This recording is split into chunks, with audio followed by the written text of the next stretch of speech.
de toutes sortes dans les supermarchés, mais également dans les grands restaurants. Mais d'où viennent-elles? Comment sont-elles cultivées? Jeanne Benzina va nous répondre dans un instant sur les vertus de ces nouveaux aliments. D'abord, le reportage signé Mathieu Lignot et Michael Spitzberg. Ce sont des embryons de plantes qui n'ont que quelques jours. Bientôt dans notre assiette. Des graines germées d'haricots mungo, de radis ou d'alfalfa la plus consommée. Elles auraient toutes les vertus, bourrées de vitamines, faciles à digérer et peu caloriques. Ces crudités envahissent les supermarchés et sont de plus en plus consommées. Ça a du bon goût, du très bon goût, c'est léger, ça peut mélanger à des salades. C'est très bon, c'est bon les graines germées, c'est plein de bonnes choses. Psychologiquement, c'est ça, on se dit qu'on mange un truc bien. Mais avant d'arriver en rayon, comment sont fabriquées ces graines germées? Sont-elles si bonnes pour la santé? Cette entreprise est l'un des leaders français du marché. 20% de croissance par an, 6 millions d'euros de chiffre d'affaires. Ces graines germées valent de l'or. Alors leur production est optimisée. Ici, température de 22 degrés, pas un de plus. Lumière continue et arrosage au litre près. Les graines sont cultivées dans ces grands germoirs, comme ici, de la roquette. On charge les graines sèches, on la met dans cet appareil qui va démarrer son cycle d'arrosage et de rotation de manière à obtenir en quelques jours un germe, un filament donc, qui fait 7 à 8 cm de long. Une fois récoltées, c'est une course contre la montre qui commence. Les graines germées sont d'abord lavées. On utilise de l'eau glacée, de l'eau qui est à 2 degrés, ce qui permet de stopper le processus de germination et en même temps de laver les graines germées.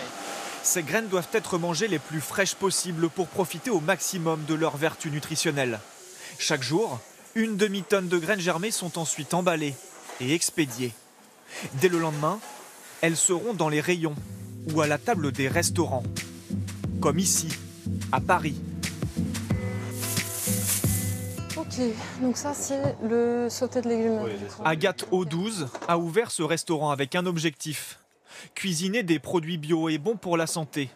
Elle utilise 5 variétés de graines germées. Donc ici, on a des graines de tournesol. Donc au niveau de la pousse, on est vraiment sur quelque chose de très moelleux en bouche, de très frais. C'est assez neutre en goût. Ensuite, on a ici un radis rose. Donc là, clairement, on est sur vraiment un goût plus prononcé, très poivré en bouche. Elles assaisonnent des soupes ou réveillent les papilles sur des salades. Les graines germées ne sont jamais cuites pour garder intactes toutes leurs propriétés. C'est ça qui est intéressant dans les graines germées, c'est qu'on a vraiment accès à des produits de très grande qualité qui sont vivants, qui restent vivants. Donc c'est des petites pépites de nutriments. Source de vitamines, de minéraux ou de fibres, les graines germées sont-elles un aliment miracle?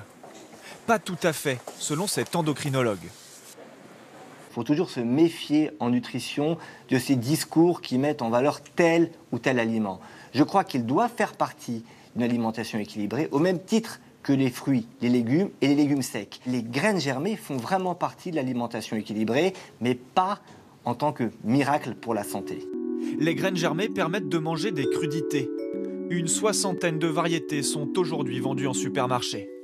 Allez, pour en savoir plus, Jeanne Benzina nous rejoint. Bonjour Jeanne. Bonjour. On a vu les graines germées, vous avez d'autres aliments à la mode à nous présenter. Oui, petites graines, mais parfois grande vertu, hein, Jean-Baptiste. Par exemple, l'acérola, qui nous vient du Brésil. Alors elle ressemble, vous le voyez, à une cerise et contient 30 à 40 fois plus de vitamine C qu'une orange, l'idéal quand on a besoin d'énergie.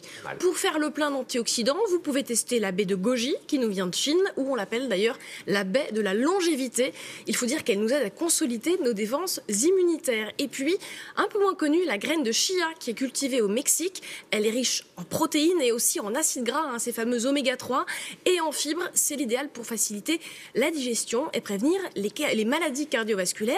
Enfin, Jean-Baptiste, vous reprendrez bien un petit peu d'algues. Ah bah oui, allez-y. Voilà, je vous conseille la spiruline pour l'occasion, à consommer en poudre. Elle contient des protéines, du fer et les sportifs y ont recours pour lutter contre la fatigue. Parfait, donc ils ont plein de vertus thérapeutiques, ces nouveaux aliments, mais est-ce qu'ils sont réellement efficaces? Alors gare à l'effet de mode, hein, parce qu'il faudrait en consommer en réalité vraiment beaucoup pour en sentir les effets.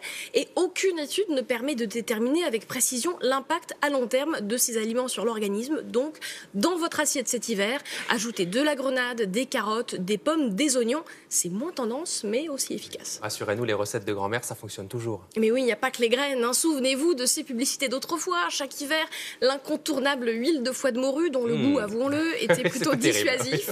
Eh bien, elle reste excellente tout de même pour la santé, riche en vitamine D, en oméga 3. Et donc, bonne nouvelle, Jean-Baptiste, on la retrouve aujourd'hui en gélule, donc plus d'excuses pour y échapper cette année. On n'a pas le goût de l'huile de foie de morue. Non. C'est pas mal. Et les vertus. Merci beaucoup, Jeanne Benzina, pour toutes ces explications.